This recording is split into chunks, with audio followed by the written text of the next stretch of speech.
السلام علیکم ورحمۃ اللہ وبرکاتہ۔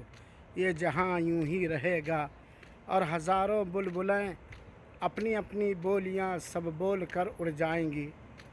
حاضرین کرام، آج ہم لوگ اللہ تعالیٰ کی اس زمین پر اپنی ساری دنیاوی ضروریات کو پوری کرتے ہیں، اور بسا اوقات ہمارے دلوں سے اللہ کا خوف اور ڈر اور دہشت غائب ہو جاتا ہے۔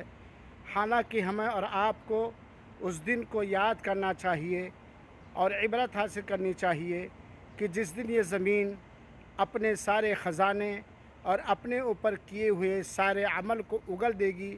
یوم دن تحدث اخبارہا، ایک دن ایسا آئے گا کہ اللہ تعالیٰ کی یہ زمین اپنے سارے راز کو، اپنے سارے دفینے کو اگل دے گی۔ ہم نے جو کچھ بھی اس زمین پر کیا ہے، جس انداز سے کیا ہے، وہ بیان کر دے گی۔